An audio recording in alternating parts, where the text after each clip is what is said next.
একবার ভাবুন তো, একটা মাত্র কোষ থেকে যাত্রা শুরু হয়ে একজন সম্পূর্ণ মানুষে পরিণত হওয়া। না, এটা কোনো সাইফাই মুভির গল্প না। এটা হলো সেই অবিশ্বাস্য 9 মাসের জার্নি, যা মায়ের গর্ভের ভেতরেই ঘটে। চলুন একসাথে এই অসাধারণ সফরের প্রতিটা ধাপ আমরা ঘুরে দেখি। ব্যাপারটা আসলেই অবাক করার মতো, তাই না? কিভাবে একটা মাত্র কোষ থেকে এমন একটা জটিল সত্তা তৈরি হয়, যার নিজস্ব চিন্তা, অনুভূতি, এমনকি চেতনাও থাকে। এই যে একটা অসাধারণ পরিবর্তন, এর পেছনের রহস্যটা আসলে কি? চলুন এই যাত্রার আরও গভীরে যাই আমরা। এই পুরো 9 মাসের জার্নিটাকে আমরা বলতে পারি 3টা বড় ধাপে ভাগ করা যায়। এগুলোকে ট্রাইমেস্টার বলা হয়, আর প্রত্যেকটা ধাপের নিজস্ব কিছু অসাধারণ মুহূর্ত আর মাইলফলক আছে। তো প্রথমে আমরা দেখব কিভাবে জীবনের ভিত্তিটা তৈরি হয়, এরপর দেখব কিভাবে বেড়ে ওঠা আর সচেতনতা তৈরি হয়, আর একদম শেষে পৃথিবীতে আসার চূড়ান্ত প্রস্তুতি। তাহলে আর দেরি কেন, চলুন শুরু করা যাক প্রথম অধ্যায়টা দিয়ে, মানে জীবনের প্রথম 3 মাস। এই সময়টাতেই কিন্তু সবচেয়ে নাটকীয় আর দ্রুত পরিবর্তনগুলো ঘটে। বলা যায় জীবনের মূল নকশাটা এখানেই তৈরি হয়ে যায়। এই ধাপে প্রত্যেকটা মুহূর্ত, প্রত্যেকটা সেকেন্ড খুবই গুরুত্বপূর্ণ। ব্যাপারটা অনেকটা এরকম, ধরুন একজন স্থপতি যেমন একটা বিশাল বিল্ডিং বানানোর আগে তার ব্লুপ্রিন্ট বা নকশা তৈরি করেন, ঠিক সেভাবেই এই সময়টাতে জীবনের পুরো জেনেটিক ব্লুপ্রিন্টটা রেডি হয়ে যায়। মানে অঙ্গ প্রত্যঙ্গ থেকে শুরু করে নার্ভাস সিস্টেম পর্যন্ত সব কিছু ডিজাইন এখানেই ফাইনাল হয়। আর এই বিকাশের স্পিডটা জাস্ট অবিশ্বাস্য। একবার ভাবুন তো, মাত্র কয়েক সপ্তাহের মধ্যে একটা হার্ট তৈরি হয়ে নিজের তালে বিট করতে শুরু করে। ব্রেন আর স্পাইনাল কর্ডের মতো জটিল জিনিসগুলো আকার নিতে থাকে। এরপর আস্তে আস্তে হাত, পা, আঙুল সব কিছুই স্পষ্ট হয়ে ওঠে। প্রথম 3 মাসের শেষে বলতে পারেন একটা ছোট্ট কিন্তু সম্পূর্ণ মানব কাঠামো দাঁড়িয়ে যায়। কিন্তু মজার ব্যাপার হলো, এত কিছু ঘটে যাওয়ার পরেও এই স্টেজে এসে ভ্রূণটার সাইজ হয় মাত্র 3 ইঞ্চির মতো, মানে প্রায় একটা লেবুর সমান। ভাবা যায় এই ছোট্ট একটা আকারের মধ্যেই কিন্তু লুকিয়ে আছে জীবনের এক বিশাল সম্ভাবনা। সত্যি কি অসাধারণ একটা ব্যাপার। বেশ, এবার তাহলে গল্পের দ্বিতীয় পর্বে আসা যাক।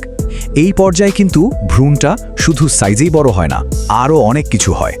এর মধ্যে চারপাশের জগৎ সম্পর্কে একটা নতুন অনুভূতি, একটা সচেতনতা তৈরি হতে শুরু করে। এই সময়টাতেই ভ্রূণটা যেন আরও বেশি করে মানুষের মতো হয়ে ওঠে। সে এখন আর শুধু কতগুলো কোষের একটা দলা না, বরং একটা অনুভূতিশীল সত্তা। সে বাইরের দুনিয়ার শব্দ শুনতে পায়, লাথি মারতে পারে, এমনকি তার ঘুমের একটা নির্দিষ্ট প্যাটার্নও তৈরি হয়ে যায়।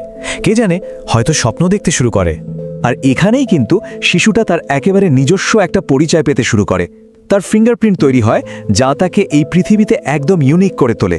সে বাইরের শব্দ শুনলে রেসপন্স করে, আর তার নড়াচড়া প্রথমবারের মতো মা অনুভব করতে পারেন, যেটা আসলে মা আর শিশুর মধ্যে প্রথম যোগাযোগের একটা অসাধারণ মুহূর্ত। এই সময়কার একটা ইন্টারেস্টিং ফ্যাক্ট বলি, সেটা হলো লানুগো। এটা কি? এটা হলো এক ধরনের খুব নরম পাতলা চুল, যা বাচ্চার পুরো শরীরটা ঢেকে রাখে। এর মূল কাজ হলো গর্ভের ভেতরে শরীরের টেম্পারেচার ঠিক রাখা। অবশ্য জন্মের আগেই এই চুলগুলো সাধারণত ঝরে যায়। তো এবার আমরা চলে এলাম এই জার্নির একদম শেষ ধাপে, ফাইনাল চ্যাপ্টারে। এই সময়টা হলো বাইরের পৃথিবীতে আসার জন্য একদম শেষ মুহূর্তের প্রস্তুতি। এখানকার প্রত্যেকটা দিনই খুব ইম্পর্ট্যান্ট। এই পর্বের প্রধান ফোকাস হলো দুটো জিনিস: 1, দ্রুত ওজন বাড়ানো, আর 2, শরীরের সেই অর্গানগুলোতে পুরোপুরি তৈরি করে ফেলা যেগুলো জন্মের পর বেঁচে থাকার জন্য দরকার। এর মধ্যে সবচেয়ে জরুরি হলো ফুসফুস, কারণ এটাই তো তাকে জীবনের প্রথম নিঃশ্বাসটা নিতে সাহায্য করবে। শেষ 3 মাসে ওজন বাড়ার হারটা চোখে পড়ার মতো। দেখুন, তৃতীয় ট্রাইমেস্টারের শুরুতে ওজন থাকে প্রায় 2.5 পাউন্ডের মতো। সেখান থেকে জন্মের সময় সেটা বেড়ে দাঁড়ায় প্রায় 7.5 পাউন্ড বা তারও বেশি। আর এই যে বাড়তি ফ্যাট, এটা কিন্তু শুধু ওজন বাড়ানোর জন্য না, এটা জন্মের পর বাইরে ঠান্ডা পৃথিবীতে তাকে গরম রাখার জন্য একটা প্রোটেক্টিভ লেয়ারের মতো কাজ করে। এই পর্যায়ে এসে ফাইনাল চেকলিস্টের সব বক্সে টিক দেওয়া হয়ে যায়। ফুসফুসগুলো শ্বাস নেওয়ার প্র্যাকটিস করতে থাকে, যেন জীবনের প্রথম কান্নার জন্য তৈরি হচ্ছে। চোখ খুলে আলোর দিকে সাড়া দেয়, মানে বাইরে জগতের প্রথম টাচ পায়।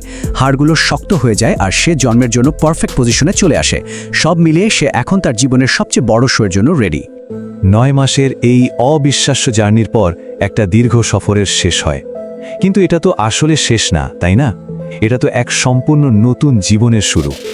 একটা কোষ থেকে একটা মানুষ, এই পুরো প্রক্রিয়াটা প্রকৃতির সবচেয়ে বড় আশ্চর্যগুলোর একটা। রূপান্তরের এই যে অবিশ্বাস্য 9 মাসের জার্নি, এটা শেষ হয়, আর সাথে সাথেই শুরু হয় সম্পূর্ণ নতুন আরেকটা জার্নি। একটা কোষ থেকে একজন পূর্ণাঙ্গ মানুষ হয়ে ওঠার এই সফরটা কিন্তু শুধু একটা বায়োলজিক্যাল প্রসেস না, এটা জীবনের টিকে থাকা, এর জটিলতা আর সৌন্দর্যের এক জীবন্ত উদাহরণ। এই অলৌকিক প্রক্রিয়াটা আসলে জীবন সম্পর্কে আমাদের কি বলে? এটা এমন একটা প্রশ্ন যে আমাদের সবারই ভাবার জন্য।